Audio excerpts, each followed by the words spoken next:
This is our problem. You wouldn't believe it though. I reckon this is the third walk of shame I've had to do. So I'll pull it back out. Afternoon everybody, it is hot. Beautiful summer's day. We're almost at the end of Feb.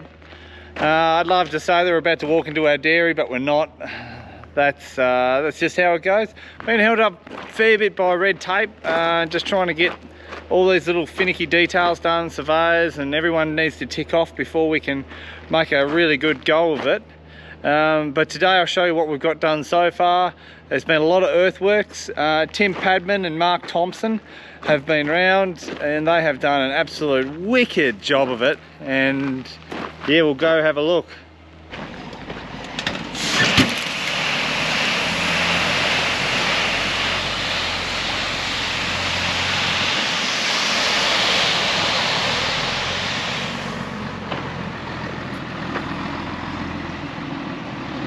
Update. We are in the round yard. Check it out. We've got Mark in the little posse track. So we're trying to have some fall from there down to the center, and Mark can sort of pretty easily do it in that posse track, And compared to what we can do with an excavator.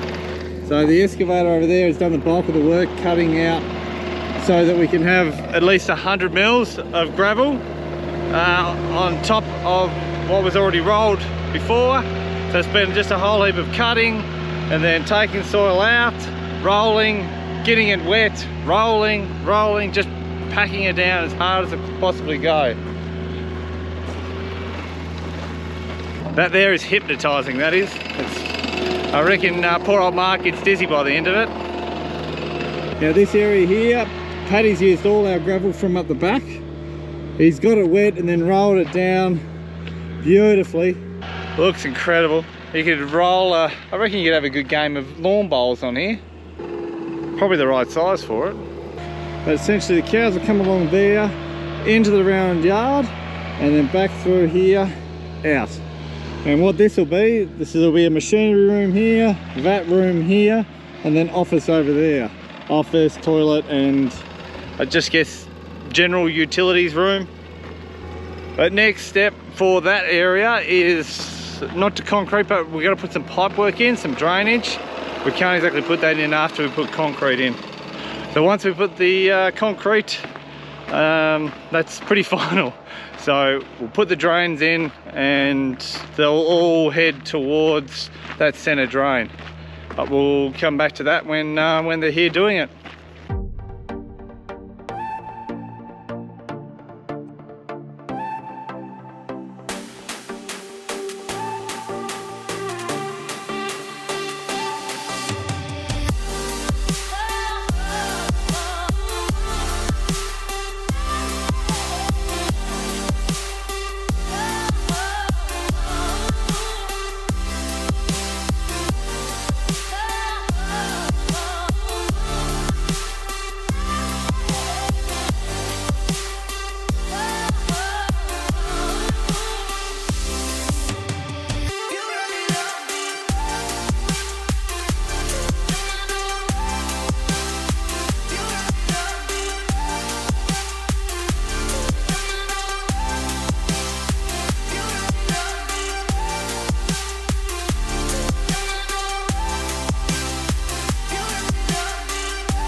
have a look at this.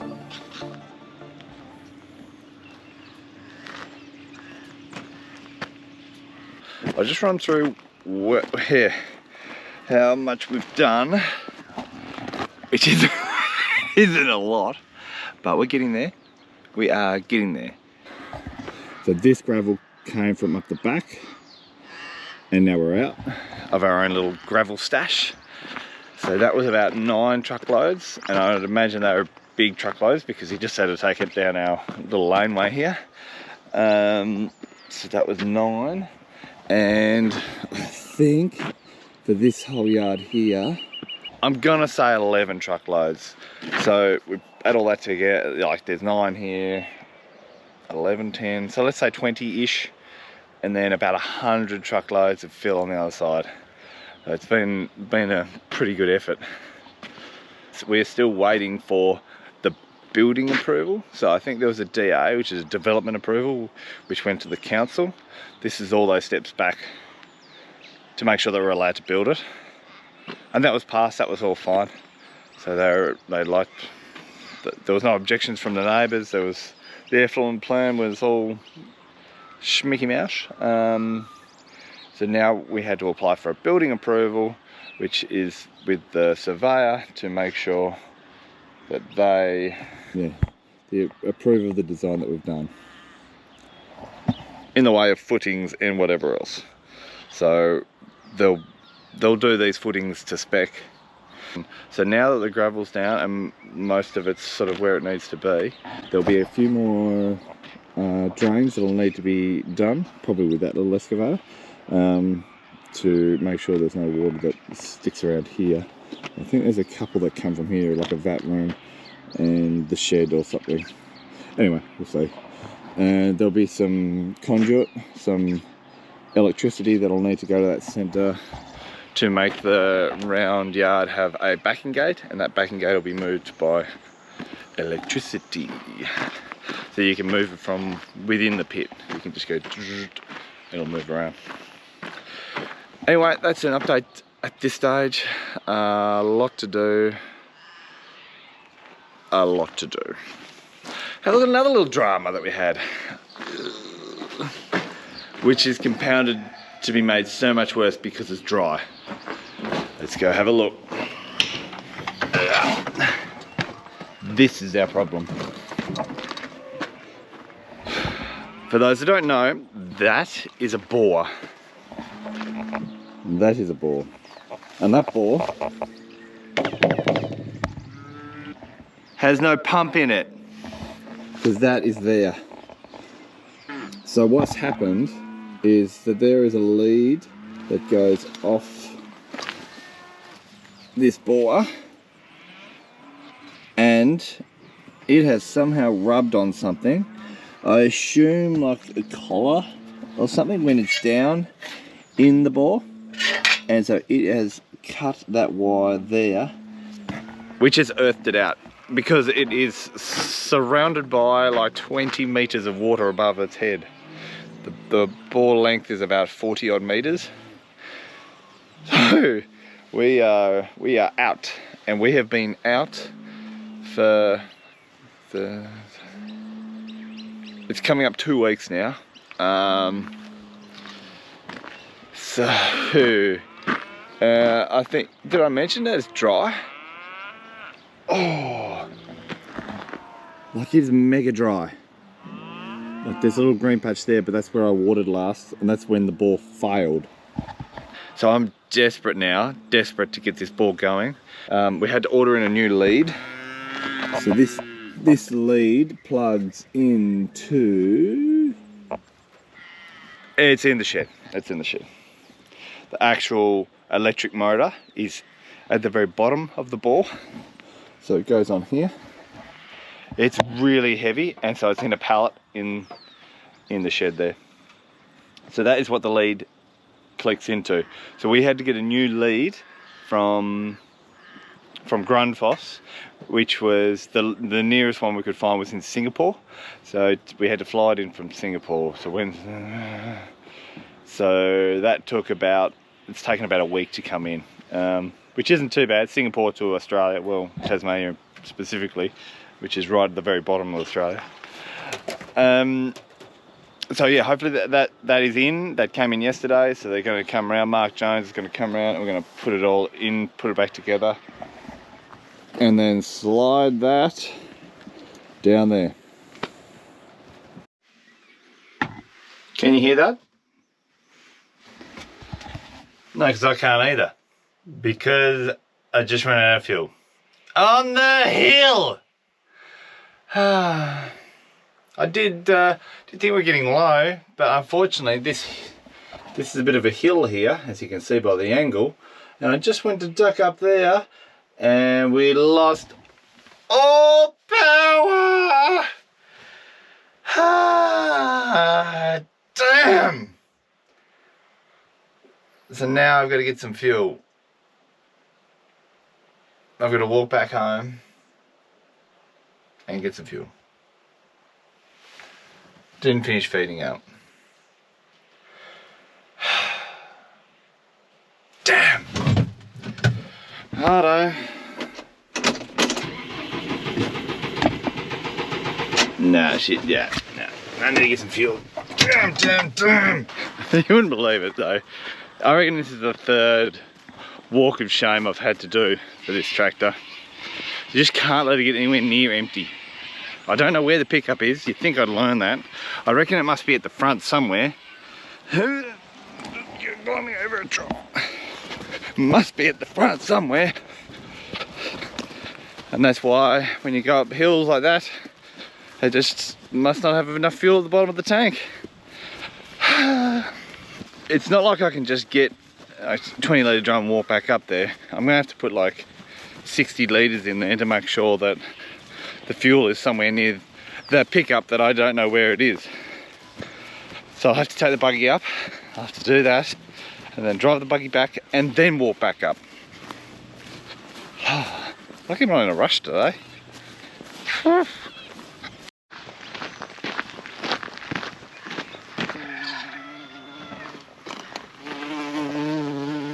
That there is a bumblebee.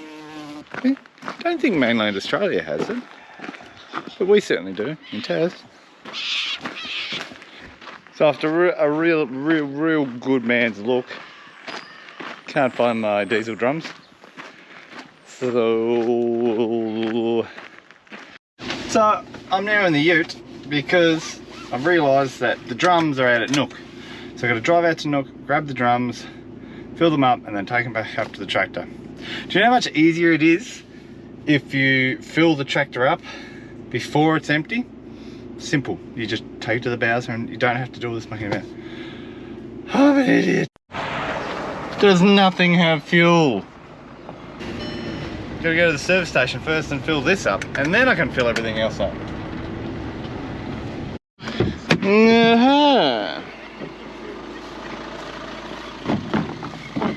Yeah, they're all empty.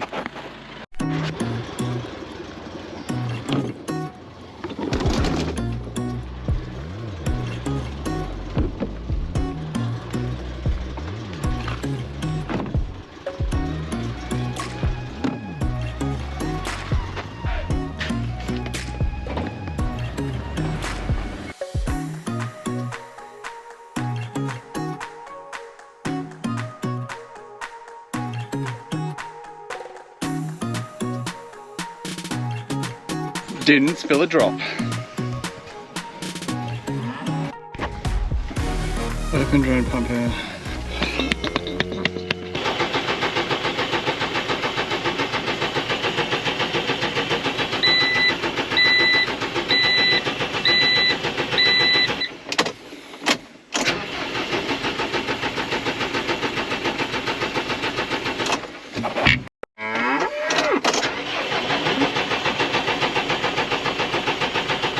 Come on, come on, come on, come on!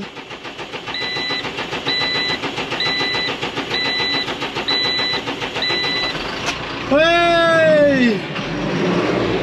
Whoa! That made me nervous. Righto! Got to feed out the rest of this bale. I've half eaten it. Oh, so massive fail on my behalf. I had to get called away. So the boar is now back in. Which in a way it's good. I appreciate that it's back in. But I would have liked to have got it on camera to show you how we send it back down. So I reckon that boar would weigh, with the motor on the bottom, probably 80 to 100 kilos. So they would have slowly lowered it back in with the tractor, I reckon. So yeah, we'll pull the hard hose out and make sure it all goes. He did already call to let me know that it does, but seeing is believing.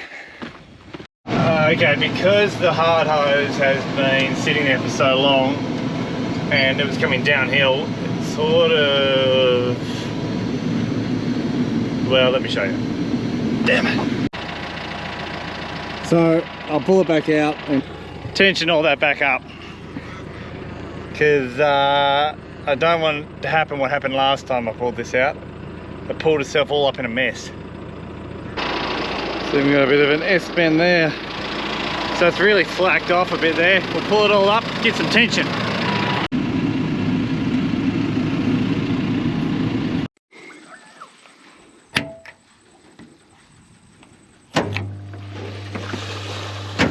That's a good start.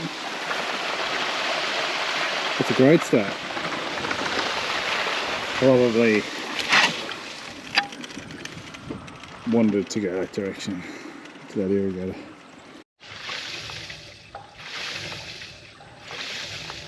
Not great.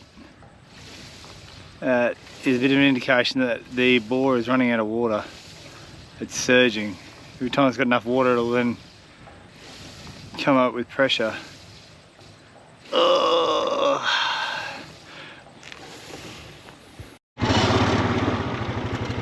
Well, that's a great sign. It's not anywhere near enough pressure that it should be running. So back at that pump, while that gauge was saying 50 to 60 psi, the start of the season is usually about 100. There's a lot more water about. That tells us that that bore is clearly being affected by the dry weather as well.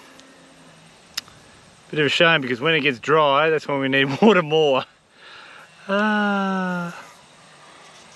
Anyway, I'll have a chat to Mark and see if we can try and fix that. Not ideal. But on the flip side, at least we're watering. At least we've got some water going somewhere. I just don't want to damage the pump. Oh, it's a balancing act, it really is.